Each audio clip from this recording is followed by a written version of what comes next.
오늘은 유다서인데요. 유다서는 이제 특별히 이단에 대한 내용이 주류를 차지합니다. 뭐 짧기도 하지만 거짓 선생들, 어떻게 거짓 선생들이 너희들 안에 가만히 들어와 있는가, 그것을 너희들이 인지하고 강하게 대적해야 한다. 그리고 더 중요한 것은 우리가 예수 그리스도를 바로 알므로 이단에 빠지지 않아야 된다, 이 말씀을 하고 계십니다. 그래서 이 1절에 보면 예수 그리스도의 종이요 야고보의 형제인 유다는, 유다가 원래 이제 예수님의 동생이죠. 예수님의 동생인데 여기서는 예수 그리스도의 종이라고 분명하게 자신을 소개합니다. 그래서 예수 그리스도의 노예다, 예수 그리스도의 동생인, 이렇게 표현했으면 훨씬 더 부드럽잖아요. 그런데 이제 여기서는 분명하게 이 유다가 예수님께서 어떤 분이신지, 예수님이 메시아임을 정확하게 알고 있는 거죠. 예수님께서 하나님이시고 예수님께서 메시아시기 때문에, 그리스도이시기 때문에 자신은 종이다, 노예다. 그래서 예수님을 온전하게 세상에 전하는 사람이다, 나는 예수님의 동생이다, 이것을 더 강조하지 않죠. 워낙 이제 예수님께서 그 당시 유명하신 분이었기 때문에 유다가 내가 예수님의 동생이야 이렇게 말하기가 훨씬 더 쉬웠을 텐데, 유다는 정확하게 예수님이 누구신지, 자신이 누구인지를 명확하게 알고 있는 거죠. 이 고백을 통해서 우리가 볼 수가 있습니다. 그리고 부르심을 받은 자들에게 긍휼과 평강과 사랑이 많을지어다, 이렇게 축복을 하고 있습니다. 연속해서 3절에 보면 처음에 일반적인 구원에 대해서 이야기를 하고 싶었는데, 어떤 필요에 의해서 성도에게 단번에 주신 믿음의 도를 위하여 힘써 싸우라는 편지로 너희를 권하여야 할 필요를 느꼈다, 이렇게 말을 합니다. 이 필요가 바로 가만히 들어온 사람 몇이 있다, 이단이 있다는 거죠. 구원에 대해서 일반적으로 가르치고 싶었는데 지금 거짓 선생들, 이단들이 너무 많다 보니까 이것에 대해서 내가 이야기를 해야 되겠다, 이렇게 이야기를 하고 있는 거죠. 지금 한국을 봐도 그렇잖아요. 엄청나게 이단들이 많잖아요. 신천지, 이만희, JMS, 정명석, 또 하나님의 교회, 옛날에 안상홍의 증인들이었죠. 금방 얼굴을 바꾸잖아요. 안상홍, 장길자, 내노라는 이단들, 세계적인 이단들이 엄청나게 판을 치고 있죠. 그래서 그만큼 이제 미혹의 손길, 유혹의 손길들이 강하게 일어나고 있는 거죠. 실제로 신천지 같은 경우는 모략교리라고 해서 몰래 그렇죠? 처음에는 너무 잘해주는 거죠. 너무 잘해주니까 주로 이제 빠진 사람들의 이야기를 들어보면 너무 잘해주니까 나중에 알아도 그것을 끊지 못하는 거예요. 그것이 자신의 인간관계에 아주 중요한 축이 되어 있는 거죠. 너무 잘해주니까, 너무 따뜻하게 해주니까, 너무 사랑해주니까 그것을 쉽게 끊어버리지 못하는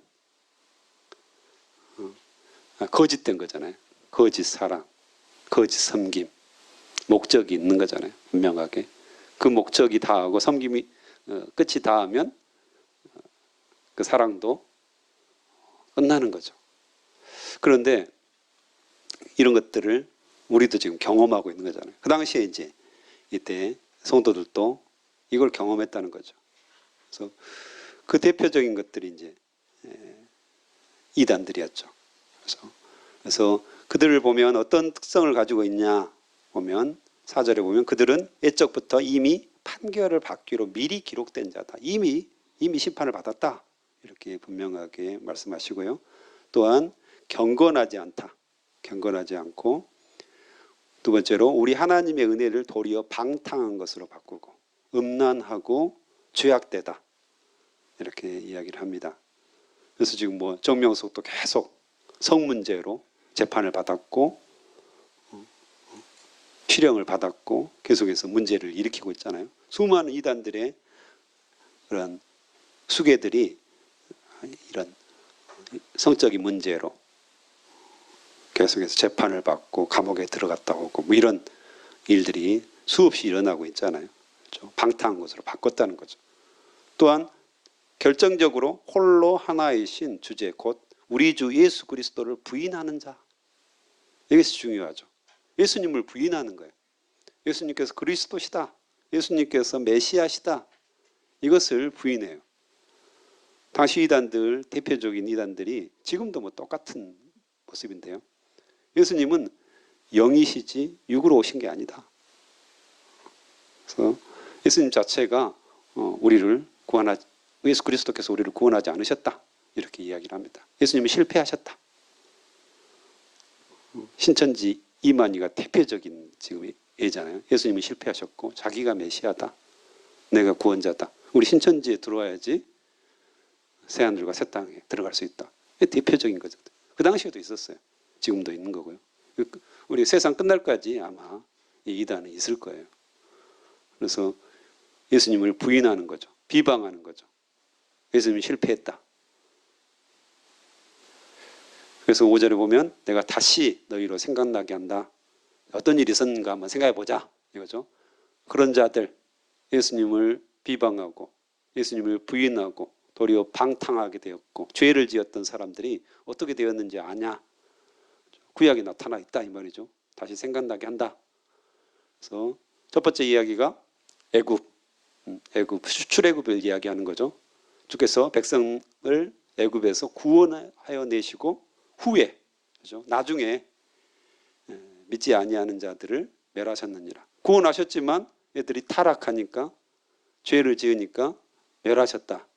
이 이야기를 하시죠. 그래서 수많은 징계를 받잖아요. 또한 6절에서는 천사들이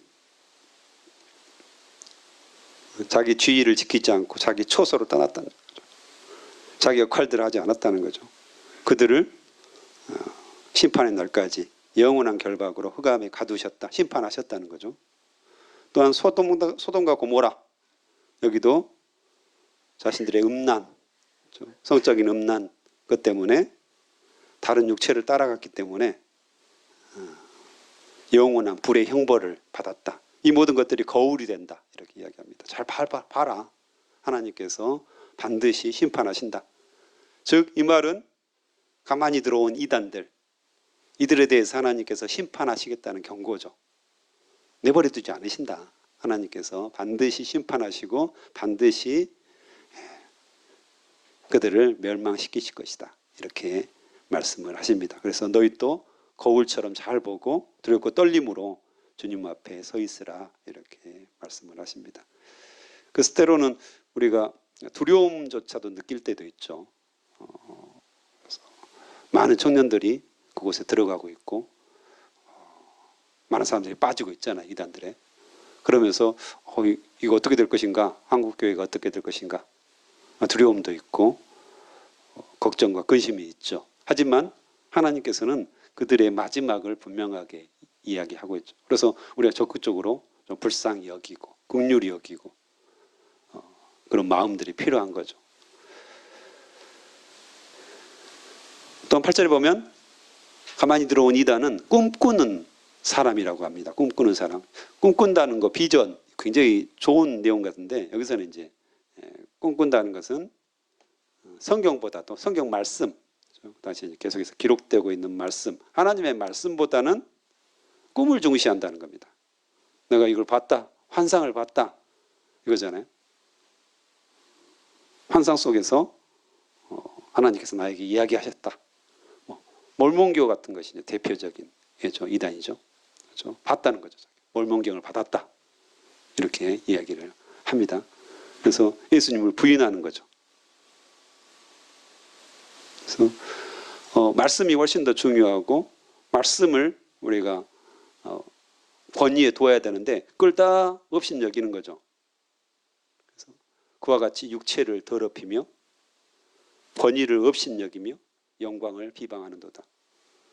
우리가 기록된 말씀 예수 그리스도 여기에 우리의 권위의 기초를 둬야 되는데 자꾸 꿈에 두고 이상에 두고 혹시 다른 것은 없나 이걸 찾아다니는 그런 모습이라는 거죠. 그래서 우리 교회도 역시 마찬가지로 매일 성서 일과 이걸 하는데 굉장히 중요하죠. 날마다 큐티를 하고 말씀 속에 우리의 권위의 근거를 두고 또한 우리 삶의 표준을 둔다는 거, 이 자체가 너무 중요하죠. 그래서 많은 교인들이 안타깝게도 스스로 말씀을 보지 않아요. 성령 충만해가지고 주님 저의 죄를 용서하여 주시고 성령 충만하게 해주십시오. 주의 말씀을 보게 하옵소서. 주의 말씀을 깨닫게 하옵소서. 주의 말씀을 그대로 순종하게 하옵소서. 이것보다는 그냥 잠시 예배 드리는 것으로 만족합니다. 내가 주일날 예배 왔다. 의무를 다했다는 거죠. 뭔가 치러야 될 일을 주일날 한번 와서 예배당에 앉아 있는 것으로 내가 치러야 할 의무를 다했다고, 기독교인으로서 일을 다했다고 이렇게 생각하는 사람들이 참 많습니다. 너무 많습니다. 너무 안타까운 일이죠. 그건 힘이 없어요. 능력이 없어요. 성령의 능력이 없는 거죠. 말씀의 능력이 없습니다. 기도의 능력이 없습니다. 그저 선데이 크리스찬으로 왔다 가는 거죠. 죄송한 말씀이지만 왜 왔는지 저는 이해를 못할 때가 있어요. 그런 게 아니거든요. 너무 잘못 배웠고 너무 왜곡되게 배운 청년들도 많아요. 그냥 왔다 가는 거. 우리 부모님도 그냥 왔다 가는 것을 만족하시는 분들이 참 많죠. 너무 좋죠. 온 것만 해도 너무 감사할 때가 많습니다. 저도 아침에 못 일어나더라고요. 근데 청년들이 와서 예배 드린 것으로 너무 감사하다. 근데요, 거기에 우리가 만족하면 안 된다는 거죠. 사단에게 속는 겁니다. 우리 자녀들이 교회에 왔다. 이걸로 여러분이 만족한 순간 사단에게 지금 속는 겁니다. 철저하게 속았습니다. 그것이 아닙니다. 그들이 말씀을 봐야 되는 거고요. 말씀의 기초에서 세상을 봐야 되는 거고요. 말씀을 기초해서 인간관계를 만들어야 되는 거고요.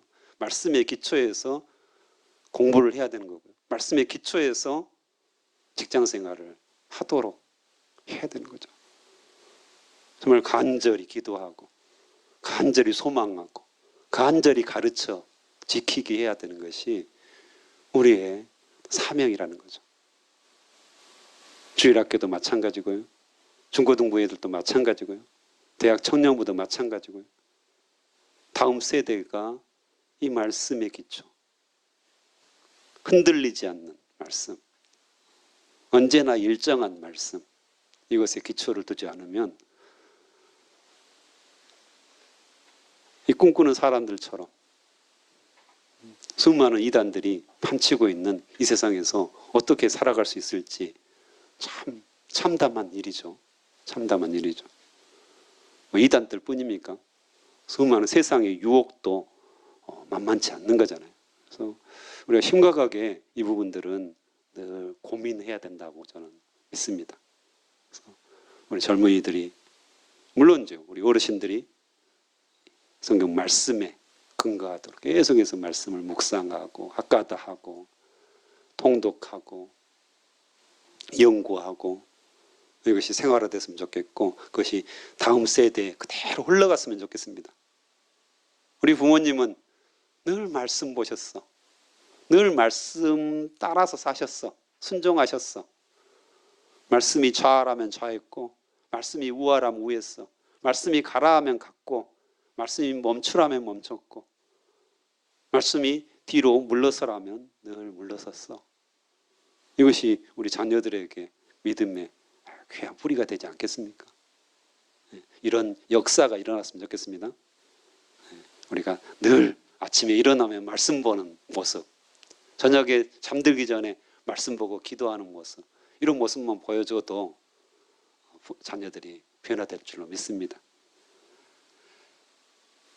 근데 쉽지 않는 거죠, 실제로. 저도 쉽지 않더라고요.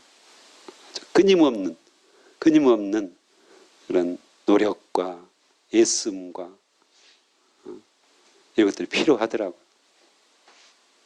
여기서 보면 3절에 보면 힘써 싸우라고 했죠. 힘써 싸워야 된다고 했죠.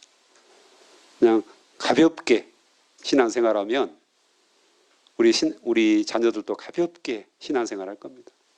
근데 힘써 싸워야 된다고. 지금 열심히 엄청나게 애를 써서 나의 온 힘과 마음과 정성과 뜻을 다해서 싸워내야 된다고 성경은 우리에게 이야기하는 거죠. 그런 시대입니다, 실제로. 그래서 10절에 보면 이 사람들은, 가만히 들어온 이단들은 무엇이든지 그 알지 못하는 것을 비방하는도다. 예수 그리스도를 비방하고 교회를 비방하고 진리를 비방하는 거죠. 그래서 이성 없는 짐승 같은 본능으로 아는 그것으로 멸망하느니라 말씀하시죠. 멸망할 거다. 그래서 화 있을진저 이 사람들이요 가인의 길을 행했다고 하잖아요. 그리고 싹을 위하여 발람의 어그러진 길로 몰려갔으며 고라의 폐역을 따라 멸망을 받았도다. 이런 사람들의 특징을 지금 성경에서 예를 들어서 이야기합니다. 가인은 어떤 사람입니까? 자, 형제를 죽인 살인범이잖아요. 형제를 사랑해야 되는데, 그렇죠? 하나님을 사랑하고 내 이웃을 내 몸과 같이 사랑하는 것이 성경의 기본 말씀이잖아요. 근본 말씀인데 결국은 형제를 사랑하지 않는 죄를 지은 거죠. 또한 발람은 어떤 사람입니까? 돈을 받고 불의를 행한 사람이죠. 돈을 받고 이스라엘을 저주한 사람. 하나님의 명령을 순종하지 않는, 돈의 눈이 어두운 발람이잖아요. 또한 고라는 어떻습니까? 고라는 권위를 부정하죠. 모세의 권위를 부정하고 하나님의 권위를 부정하고 멸망을 당한 사람이죠. 그런 사람들이 그런 특징들을 가지고 있다. 이단들이 그런 특징을 가지고 있다. 이렇게 말씀을 하십니다. 그래서 12절에 보면 비유를 들죠. 그래서 너희는 예찬의 암초예요. 그렇죠? 성찬식의 암초라는 거죠. 예수 그리스도 하나 된 것을 추구하는 데 있어서 방해물이라는 거잖아요. 그래서 자기 몸만 기르는 목자예요. 자기 몸만 챙기는 거죠. 자기 유익만 챙기는 목자라는 겁니다. 이것은 이제 특별히 리더들을 향해서 경고하는 거죠. 그래서 자기 배만 채우는 목자. 목자는 양을 챙겨야 되잖아요. 그렇죠? 어린 양들을 챙겨야 되고 그들을 계속해서 돌보아야 할 의무가 있는데 자기만 챙긴다는 겁니다. 자기 몸만 기르는 거죠. 바람에 불려가는 물 없는 구름이다. 그렇죠? 비를 내리지 않는 구름. 그렇죠? 금방 사라지는 거잖아요. 바람이 불면 사라지는 거죠. 죽고 또 죽어 뿌리까지 뽑힌 열매 없는 가을나무다. 가을에 열매를 맺히는 게 중요하잖아요. 그렇죠? 나무가 열매를 맺혀야 되는데 이미 죽어버린 소망이 없는 그런 모습이다. 이렇게 이야기합니다. 그래서 가만히 들어온 이단들, 그들을 우리가 어떻게 할 수는 없습니다. 그렇죠? 계속 들어오는데 어떡하겠습니까? 근데 중요한 사실은 힘써 싸우라고 하는데요. 힘써 어떻게 싸워야 된다고 오늘 말씀하셨죠? 말씀으로. 그래서 우리가 말씀 안에 거하면 힘써 싸우게 되는 겁니다. 뭐 요한계시록에서도 봐도 그렇고 모든 성경을 봐도 그렇고 마지막 때가 되면 훨씬 더 미혹하는 손길이 더 강해질 겁니다. 이단들이 훨씬 많아질 겁니다. 동성애라든가 그런 세상의 유혹들 훨씬 더 강해질 것이고요. 핍박도 훨씬 더 강해질 겁니다. 하지만 우리에게는 무기가 있습니다. 싸울 무기가 있는 거죠. 믿음을 갖고 힘써 싸워서 이길 만한 무기가 있는데 바로 말씀 안에 거하는 겁니다. 그 말씀이 대적이 되는 거죠. 저들은 말씀을 왜곡하고 있고 진리를 비방하고 진리를 완전하게 바꾸고 있잖아요. 근데 우리는 말씀 안에 더 깊이 들어가면 싸울 무기가 생기는 거죠.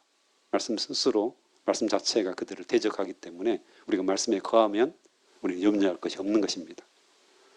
그래서 우리 부모님들이 우리 다음 세대에 말씀의 유산을 남겨줬으면 좋겠습니다.